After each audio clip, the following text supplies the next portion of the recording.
we had to tear out all the rose bushes that were over here in Kilimanjaro yard because they all had a horrible virus that could not be gotten rid of. So we are now planting little med fans. It's gonna be cute. Cute. So they're busy planting them today. It's gonna look good. It's gonna look good. It looks like these guys are done. Except when we walked it this morning for a final walk. I love how it looks like there's tiles. Somebody asked me earlier, how come we didn't just, when they were grinding it all down, how come we didn't just do actual tile? Well, if you're gonna actually do tile, that should have been done from the very beginning, because tile is thicker than this layer of concrete stuff that they put down. The layer of concrete stuff they put down is very thin. If I would have wanted tile out here, I would have had to have done it from the very beginning when the pool was first built, because there's no way they could have ground it down far enough, and that would have been too much. All I wanted was just a new surface, and I wanted it to look almost like it was tile when it was done. So we've achieved it. So they have one boo-boo over there where the line was not exactly straight, and so we caught that this morning. It was kind of jig-jaggy, so we caught that this morning, and we are getting that fixed right now. But otherwise, it looks amazing. I'm very pleased with it. So I'm gonna get my pool company here probably tomorrow to get the water cleaned up, and we are gonna get these plants moved back, and we will be back to looking amazing. Yep. Very nice. Very nice. Love it.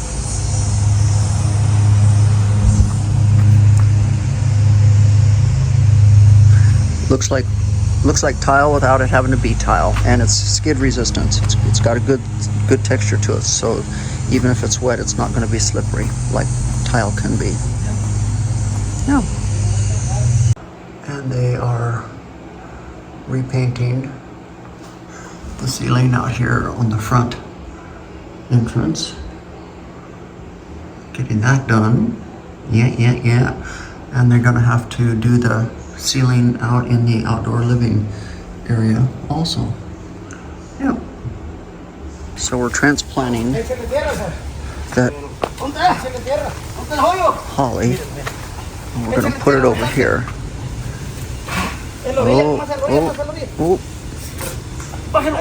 Oh, Lord.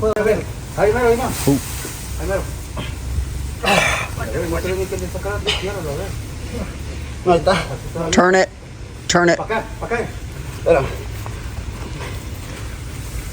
Ya, démosle vuelta. Bajémoslo para darle la vuelta.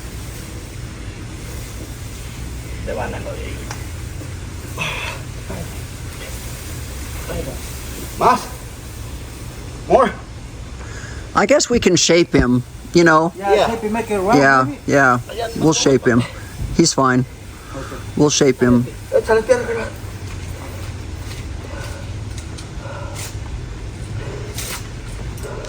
When he was up against that fireplace, he was flat. Yeah. Over there. So he wasn't be able to grow on the side. Right. So we'll shape him now that he's moved. Yes, ma'am. Cool.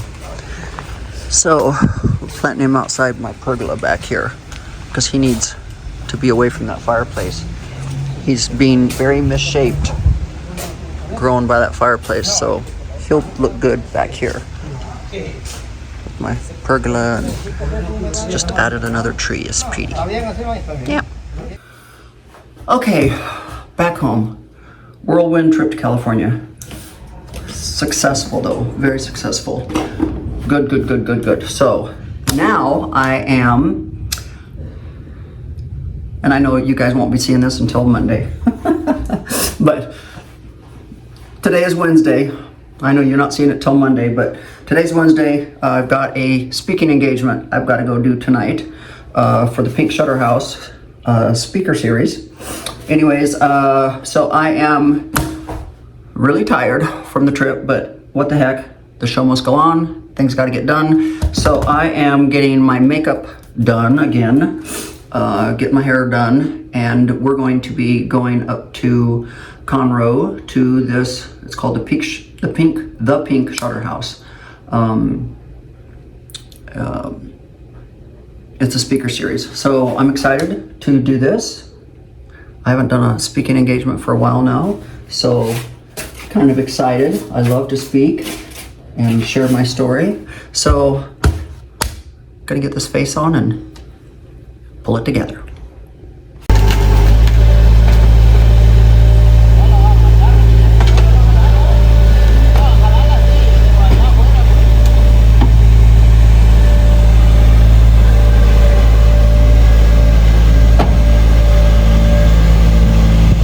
That tree weighs more than the little tractor weighs. We'll see.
Better pick some more wood up.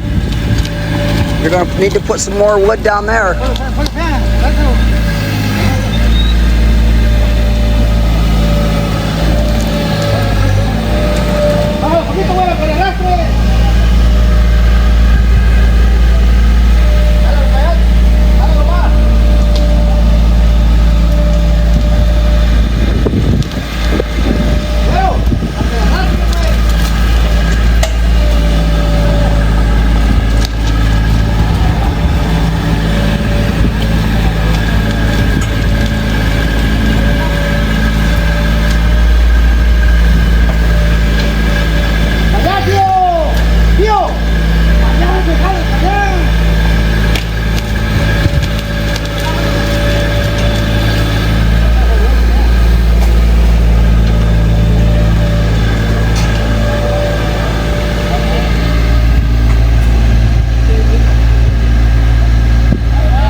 like that, it is planted. There you go. Perfect. So, in the car and heading to Conroe. Yes, and the AC is blaring. To do the speaking engagement. What? I said yes, and the AC is blaring. Yes. Oh, I'm sure. I'm sure it's hot as hell. Whoosh, already sweating. Oh, yeah. Anyways, gonna get up there and do this speaking engagement. So, wish me luck. We just arrived here at the Pink Shutter, and I'm telling you, this little area is so cute. Like, I walked in and I didn't expect to see how it looked like it did on the inside. It is just to die for. It is so cute. Anyways, Mom's already inside. I had to take some boxes in full of books, but yeah, look at how cute this is. So, let's get in there and see how the night goes. I want to read you this because I wrote this because I wanted to make sure that you just knew who was about to speak. So I say, ladies, get ready to have your world shifted. Tonight, we welcome a woman who has turned every obstacle into opportunity, every challenge into a platform, and every room she steps into a stage of empowerment. She is more than a global influencer. If you ever watch her on YouTube, it is so awesome. She is a force of nature, an entrepreneur, a philanthropist, a powerhouse speaker, a devoted wife, a proud mother. She's built empires, broken barriers, and inspired millions to stop playing small and start living boldly. From her larger-than-life closet, have you ever seen her closet? Oh, I can't even. From her larger-than-life closet to even her bigger heart, Theresa Roemer is the proof that when purpose meets hustle, anything is possible. She embodies resilience, reinvention, and the unapologetic pursuit of greatness. So, boss babes, let's turn it up for Theresa Roemer.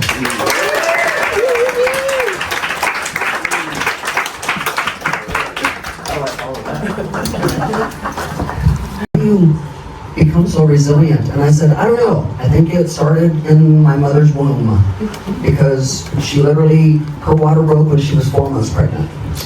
Doctor said, you need to have an abortion. She said, nope, if there's a chance in hell, this baby's going to be born, I want to try to save it. And so, by the grace of God, somehow her amniotic fluid, her sac sealed up, and I was born premature, but I still arrived and lived and rock and rolled until into my adolescent years. Came down with rheumatic fever 4 different times, which gave me strep throat every single time, which then gave me a heart murmur. In the Children's Hospital in Omaha, Nebraska, they said, you're just never going to be normal. You're just going to have to like stay inside and watch everyone else play outside and have fun. And I said, why? As a kid, you don't understand that. You're like, why? And so I said, no. And so I started going outside, playing, running away from home. Not running away from home, but running far so I could still climb trees and play and have fun. And okay. And I'm only in Houston 1 month.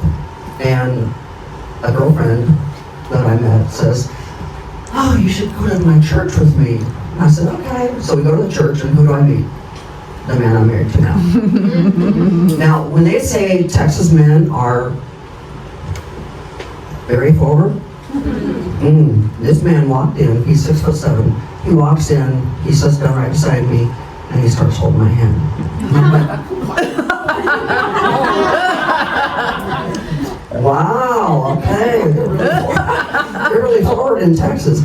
Held my hand for a few minutes, and the thing came across my head, okay, do I slap the hell out of him in the church? Or do I wait till church is over with and then like have a word with him? Well, lucky enough, he leaned over after a few minutes and said, I need to leave now because I have a date. but I really want to date you. And I thought, wow, these guys are jerks too. Wow. But he said, you know what, I'm a man of my word, and I had this date lined up long before I met you. But anyways, long story short, 20 years later, here we are, we're still together. But I'm like, wow, life is actually finally good. Finally good. I have the love of my life, my kids are good, I've got 2 careers, I'm rocking and rolling. And then I'm on vacation in North Carolina, and I get that dreaded phone call that every parent never wants to get. And my daughter's sitting right here, filming. But we were in the mountains of North Carolina, and there's never a cell phone up there. But my cell phone rang. You know, it's my ex-husband, and he said, "Is Lamar with you?" And I said, "Of course he's with me." And he said, "Well, I need to talk to him." And I said, "Well, look, you can talk to me." He's like, no, I really need to talk to him." Long story short, he's talking to him. I grabbed the phone out of his hand, and I said, "I don't know what you're telling me, but you better tell me right now." And he says, "Michael's been killed in a car accident."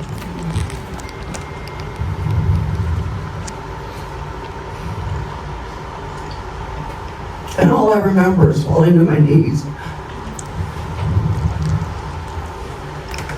thinking, God, why? Finally, I'm so happy in life, and you're doing this to me. And we drive all the way back to Atlanta, Georgia, and I'm trying to make phone calls, and my husband's like, "I'll just put you on an airplane and you can go." And I'm like, I can't fly by myself, I can't even talk.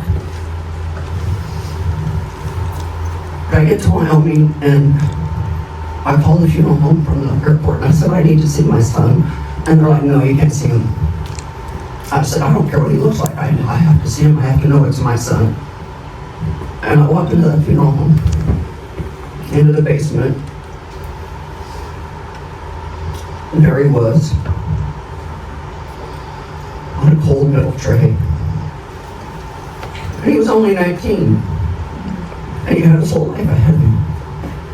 Started a candle line to go with the books, and then I went into clothing lines, and then I've done athletic wear, we just did skincare, I mean, we've done it all. But like Monique says, you have to pivot.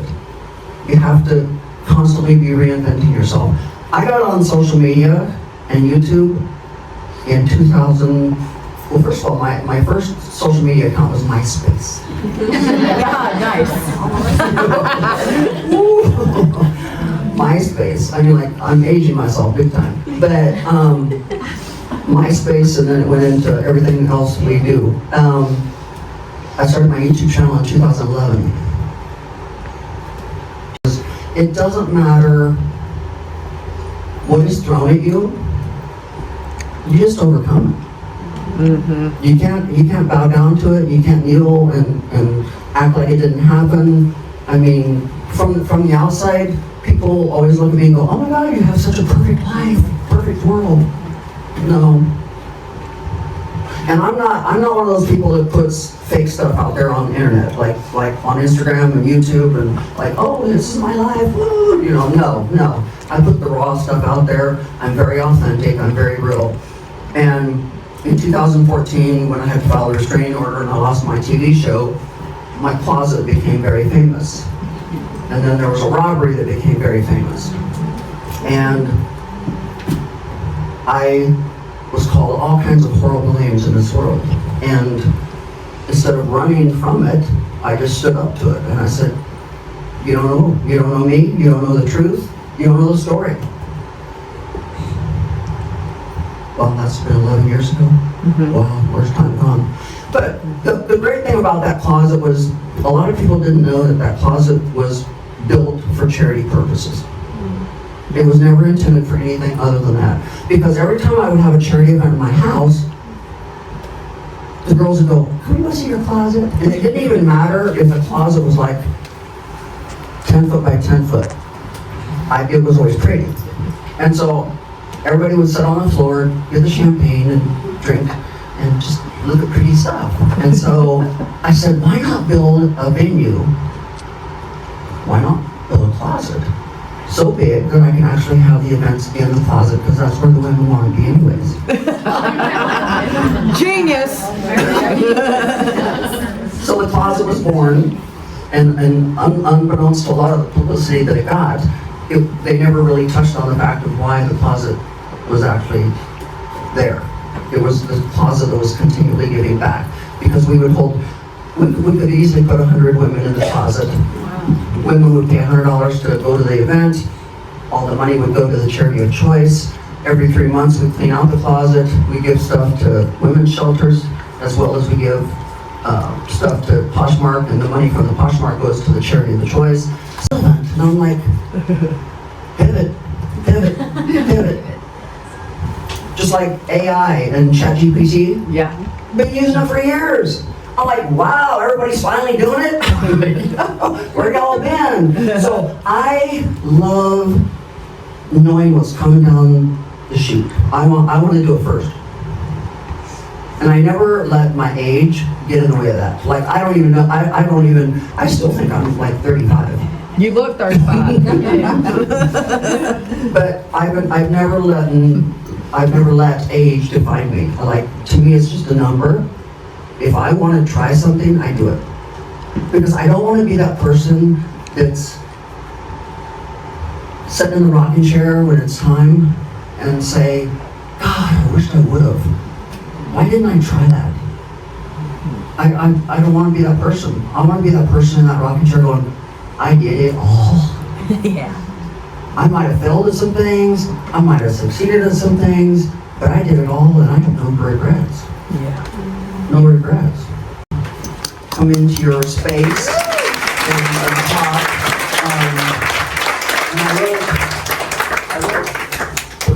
I wrote this one little call to action. So I leave you with this. Every single one of us will face heartbreak, betrayal, loss, and disappointment. That's not optional. What is optional is whether you remain a victim or rise up to be a victor. Your legacy is not what you accumulate, it's what you contribute. It's not what you keep, it's what you give. If my story shows you anything, it's this. You are stronger than you believe, more resilient than you know, and more capable than you can ever imagine. Don't let your hardships define you, let them refine you. And whatever you do, choose to be a victor.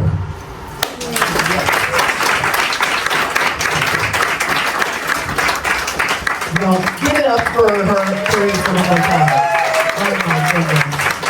Oh my goodness.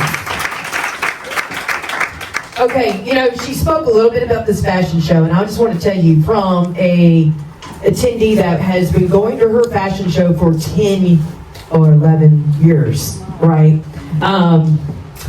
Short story, Theresa walked in my office and she said, I need a logo for the Fashion Woodlands. And I was like, whoa, you're doing a fashion show? She said, I'm doing a fashion show and we're going to give it back. And for 11 years, I've been attending that fashion show.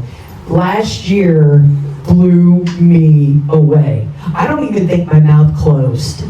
I was just in awe. It is the most beautiful, eloquent, epic, high fashion, high energy, sexiest fashion show you'll ever attend. Okay. I said, ooh.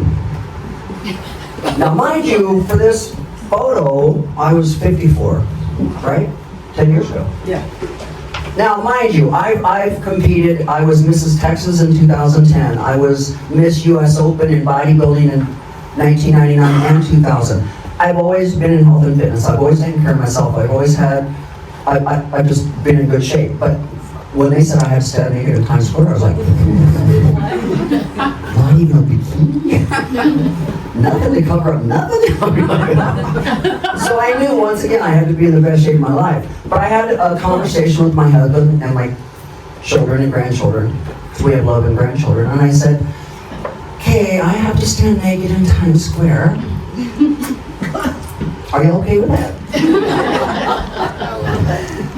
They're like, yeah, well, I guess. Do what you do, I don't care. So I went and did it. Scariest thing I've ever done. I'm like, and now, mind you, I've climbed Mount Kilimanjaro. I sat on the board of directors for Child Legacy International, and when they said, I think for a fundraiser we're going to climb Mount Kilimanjaro, and I was like, not me. Nope. No, I'm not a mountain climber. They're like, well, we're doing it for a good cause. I was like, okay. Almost lost my life. And I'm telling you what, when I knew I was going to live was when I was at the top and I was fighting. See, somewhere along the route, I came down with a parasite while we were drilling the water wells for Malawi, and trying to summit that night with a parasite kicking my butt. When we went to summit the next morning, and it was around 3 in the morning, and I had blood coming out of every orifice in my body. My eyes, my ears, my nose, my butt, so the rest of the group went ahead, and I was left with one guy, and he thought I had just gotten sick. And I said, no, I've been sick for a couple days, but I didn't want to tell you because I didn't want to go down, because I've been raising $100,000 to do this. And long story short, we finally got to the top. And I told the guy, I said, now you need to get a helicopter and get me down, because I just gave you everything I have. And he's like, helicopters don't fly this high, honey. Gotta go down. Anyways, long story short, once we got down to base camp, I was gone. I was out. I don't remember anything. And they threw me on a stretcher and they ran with me for 8 straight hours to the gate, to an ambulance. And I woke up the next day, and thank God I was still on this earth. But this was scarier than Mount Kilimanjaro.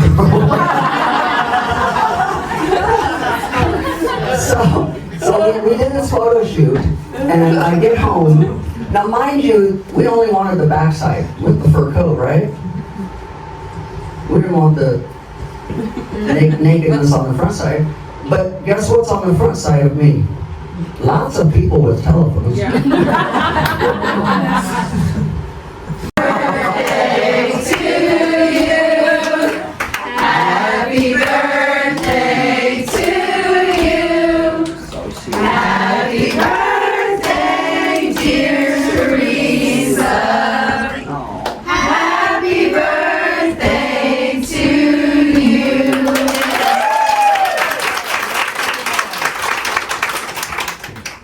Well, that looks pretty. Look there. Big old nice palm tree standing there in front of that fireplace. Gorge. Beautiful. That poor holly tree was like only being able to grow on one side because the side that was in the shade never got to grow. So that looks much better. Goes with the palm trees out here. Goes with the palm trees in my house. Yeah. Gorge. Good job, guys. So, palm tree looks great. I've gone inside. I've taken my eyelashes off. I've taken most of my makeup off. I've got my hair in a ponytail. I'm out by the pool. It's beautiful out. It is gorgeous. It's so pretty. I love my new deck. It's freaking amazing. What an amazing evening. Loved it. Loved it. Good speaking engagement, about 60 women. I never get tired of speaking to women and trying to help empower women to be better individuals. Never get tired of it. Look how pretty that pool is. Wow. Gorgeous. Gorgeous. It's so pretty out here tonight. I mean, literally so pretty out here tonight. So, anyways, I'm going to let you guys go. It is getting late. I'm tired. It's been a very long day. Oh, my poor hair.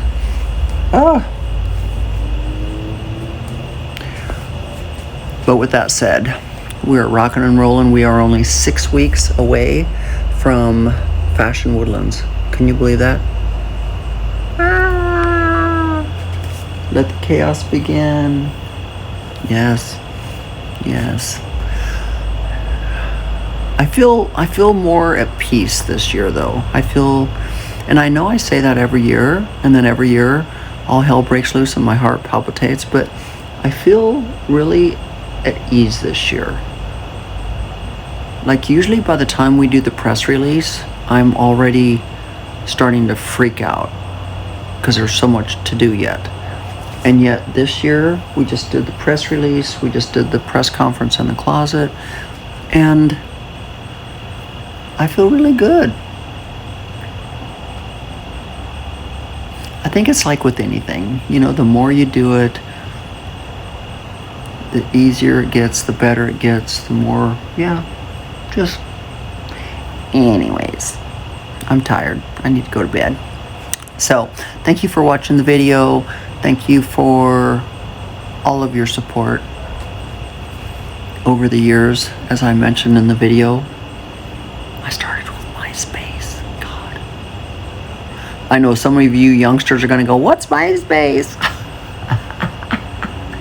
Oh, God. So it's like my grandsons don't even know what a photo album is. So it's like, they're like, isn't everything supposed to be on the phone? Aren't the pictures supposed to be on the phone? It's like, no, back in the day, we had photo albums. Yeah. So with that said, guys, make sure you get your... it's like I ran into a girlfriend today, and she's like, I know, I'm going to get my tickets. And I'm like, girl, I know you want a VIP ticket, and the VIP tickets are almost sold out. So if you want your VIP ticket, you better get it today, because it was funny. Last year, general admission was selling faster than VIP. I mean, we sold out no matter what, but I'm just saying, general admission started selling faster than VIP. This year, VIP has like sold so fast. Like everybody wants VIP. It's like so crazy. I mean, we're selling general admission too, but VIP started selling like fast, crazy. But I told her today, I said, you better get your tickets, because I think we're going to run out of VIP. And sure enough, she got her ticket like as soon as I talked to her. But it's crazy. Like, people always procrastinate. People always wait to the last minute. They're like, oh, I'll wait till it gets closer to the event and get it. And then people get mad at me when they can't get a ticket. And I'm like, told you to get your ticket early. You waited to the last minute. So, anyways, get your tickets. The link is in the description box below. Get your tickets. And we will see you guys on Wednesday.